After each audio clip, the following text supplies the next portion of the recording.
The other day, I was at the grocery store, like I always am, and I was doing an Instagram live, kind of walking around and showing people easy food swaps for a healthier lifestyle. And people really seemed to resonate with that. So I wanted to make a quick video about the same things I talked about the other day. And longtime Flavor City fans might know this stuff already. But these are easy swaps you can do that can really take control of your health.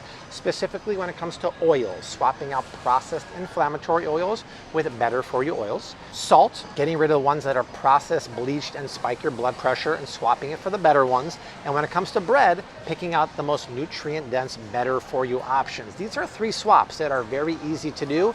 The problem is when you look at a big wall of oil or bread, it's confusing. You don't know what to do. So we're gonna walk around and show you those swaps and hopefully help you pick out better for you options.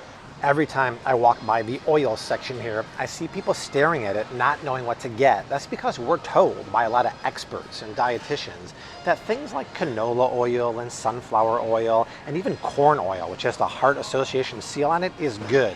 Well, I've said it once and I've said it again.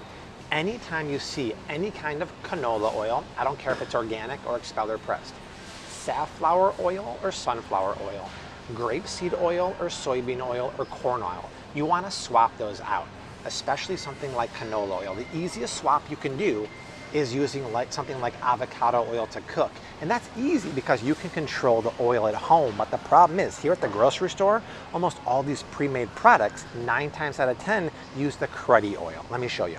Organic premium tortilla chips, but fried in processed sunflower oil. Healthy looking root vegetable chips, but fried in processed inflammatory expeller pressed canola oil. Kids' favorite veggie straws, which aren't veggie straws. I've talked about them many times. It's just starchy, oily straws, fried in sunflower oil or safflower oil. You're better off getting potato chips like Siete that are fried in avocado oil, plantain chips here that are really nice, fried in coconut oil. These are so good. Puffy power curls, cooked with avocado oil. So the question is, how do you swap this out and why do you do it? So anytime you want to use a recipe calls for canola oil, even a baking recipe, the easiest swap you can do is use avocado oil. These are 2 of my favorite brands because they're avocados from Mexico. You can get this bottle at Costco. Avocado oil is an anti-inflammatory, heart-healthy oil. Canola oil, especially non-expeller pressed canola oil, this one is expeller pressed oil, is inflammatory and not heart healthy. Regular canola oil is made with such high heat, such refinement, that it loads the oil with free radicals that destroy the cells in your body. And regular canola oil uses a chemical called hexane. They say the hexane extracts all the oil from the plant, so it's very good for, getting your money's worth. Then they say they remove the chemical hexane from the oil. Homie, don't play that game. They can't use hexane with organic. This is the better version of canola oil, but it's still inflammatory processed seed oil. Use avocado oil when you're searing at high heat, when you're baking recipes at home. When it comes to olive oil, these days, I don't even cook with regular olive oil. I only cook and finish with extra virgin olive oil. I have a cooking extra virgin olive oil. This is a good brand. This is a good brand, but I'll tell you why I used the one from Costco in a second. But extra virgin olive oil by law cannot be used with heat to extract the oil from the olive. It has to be cold pressed virgin olive oil. To take it one step further here to olive oil, you have to add some heat. And it's not a terribly high heat or a refined process, but in that heat process, you do start to degrade the oil. So I cook with extra virgin olive oil, and then I have a nice bottle of finishing extra virgin olive oil. I like to cook with the one from Costco. It's very economical, but it's pure, high quality extra virgin olive oil. Specifically, I've said before, the 100% Italian extra virgin olive oil, but at the grocery store. Lucchini is nice. California olive ranch is good, but you want to get the one that's just California olives, not the mixed ones here. And another fat that I love, and it's getting more and more popular, and this brand makes the best one in my opinion, is ghee.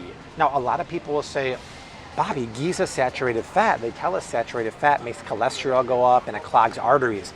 BS. Cholesterol goes up from inflammatory foods like processed refined foods, refined sugars, and inflammatory seed oils like sunflower and canola. So yeah, if you're eating a chronic inflammatory diet, of course, your cholesterol is going to be high because it's cholesterol's job. Its job is to go to the site of inflammation and put the fire out. This is not inflammatory. This is not artery clogging. This is grass-fed, 100% ghee. Incredibly good and good for you. This one has turmeric, which is nice because it's anti-inflammatory. And then I know it got a bad rap a couple years ago, but any kind of virgin coconut oil is incredibly good and good for you. It has a lovely flavor for baking. And coconut oil is rich in something called lauric acid, which is very hard to find in food, and it's not a bad saturated fat. That came from the big seed, big ag industry who said, stop eating coconut oil. We have the heart healthy symbol on Mazola corn oil. So the best thing you can do is swap out those cruddy oils for the ones I just talked about. But more importantly, when you're buying prepackaged foods like the chips I just bought for Rose and Desi, read the ingredients. You got to find the ones with the good oils because the bad ones live in almost every single one of them. You don't see me take many vitamins. I take a probiotic every day. I take vitamin C, vitamin D, zinc. But one thing you see me take every day if you watch me on Instagram stories, which is really fun because we chronicle what we make all day long, is this. This is seed probiotic. It's something I take every day. I haven't missed a day in years. A probiotic, in my opinion, is a must because even if you eat a gut-friendly diet like I think we do at home, you need bacteria that actually make it to your colon. Gut-friendly foods like fermented cabbage are great for your tummy, but the living bacteria don't make it to your colon. This does, and unfortunately, when you buy most probiotics at the store or online, they don't make it to your colon either. They die in your stomach acids because when the pill dissolves in your tummy, the stomach acids kill the bacteria, but seed is smart. Not only does it work, it's a 2-in-1 capsule delivery system. The outer capsule is the only thing that dissolves in your tummy because it's made of pomegranates. It's high in fiber, so it feeds your gut bacteria. It's a prebiotic, but then the inner capsule actually makes it through your intestines all the way to your colon to deliver the 24 strains of custom bacteria that work for digestion, bowel movements, immune health, skin health. Seed works. I've turned on so many family members, community members, friends. Everyone loves it. If you're in the market for a probiotic, or you take one, or you have a kid, 3 to 17 now, they have a children's probiotic. Try it out. My link down below gets you 15% off your first month supply. It's free shipping. They also ship international around the world for a flat rate, and it's 30 days risk-free. Seed works. You will love it. So if you're in the market, use my link. They are legit.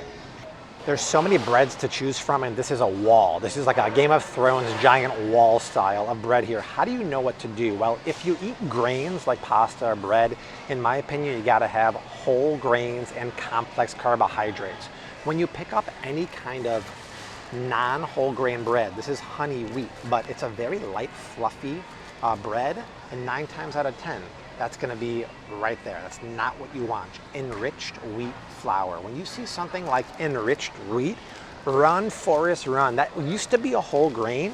They stripped it down to a simple carbohydrate, and then they fortified it with synthetic vitamins to put nutrition back into it, the enriching process. At that point, it's so processed to death, in my opinion, it's literal garbage. So this is definitely something you don't want to have in there, and they even put soybean oil in here too. So this is not the kind of bread you want to get. You want to get one that is whole grain bread. Whole grain is where it's at. And I've talked about it before, but this is a very popular bread, and I believe you can get it at all the warehouses now. The problem is this is not the one you want to get. This is the one you want to get because it comes down to sugar, and it's hard to see it, but there's a million ingredients in here, and most of them are organic grains, nuts, and seeds. But in there is organic sugar. And to have 5 grams of added sugar per slice is way too much. My friends, 5 grams of sugar is a teaspoon and a quarter. So you make a sandwich for your kids, 2.5 teaspoons of sugar just from the bread. The reason why I prefer this one is the same ingredients, but it's a 1 gram of sugar per slice.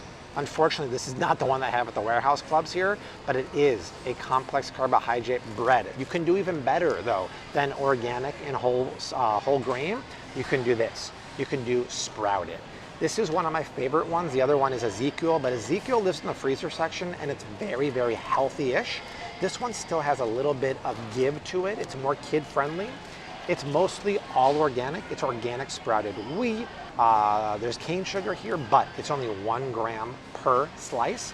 But the reason why I like this is the word sprouted. When you have organic sprouted grains like this, you sprout the grain, usually by soaking it in water overnight.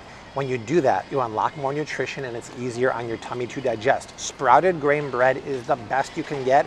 These guys do it. There's a couple more in the freezer, one by, I believe, 1 Degree. And of course, Ezekiel, the OGs do it too. But if you eat bread, bottom line, whole grain is the best you can do. And in my opinion, organic sprouted grain bread is the best you can do. When I was talking about salt on my Instagram live the other day, a lot of people were blown away, and I talk about it from time to time, but the kind of salt you use can not only make your cooking and your food better, it can help with your health and your blood pressure.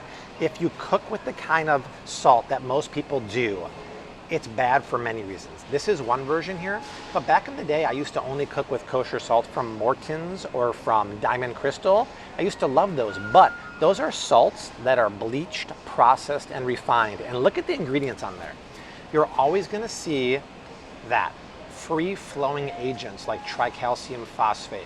They add that so when you pour out the salt, it flows free.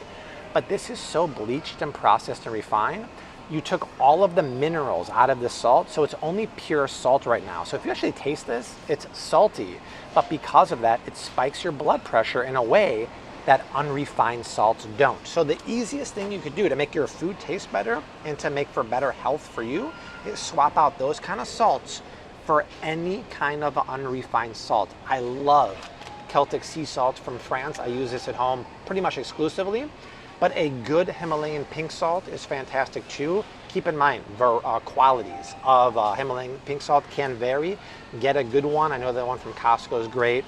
Malden salt is more of a finishing salt, but even something like this is unrefined salt right here. You're not gonna see the anti-caking agents. You're not gonna see the bleaching, process, refinement products. So number one, this tastes better because it has 50 to 90 trace minerals in there in addition to the salt. It tastes better, it makes your food taste better, and because it has the other minerals in addition to the sodium in there, it doesn't spike your blood pressure in the way the other salt does too. So it tastes better and better for you. It's the biggest win ever. Start doing this, my friends. Cook with unrefined salt. Get rid of the refined ones. It's the easiest thing you can do to take control of your health. All right, friends, that is it from the grocery store. Very productive day so far. I worked out. I got the first haircut I've had in 2 months. I think it looks pretty good. It's always nerve-wracking when you go to a new barber, but it worked out well. And we made our video about the Better For You swap. So I hope you found that helpful. You can make those swaps and start making a better path to a healthier lifestyle. But that is it. I'm gonna get some food, make some dinner tonight. I'm thinking a wild rice salad with some pan-seared steaks. And that is it. But from Whole Foods and from the grocery store in general, I leave you like I always do. # keep on cooking, mad love and peace. Later.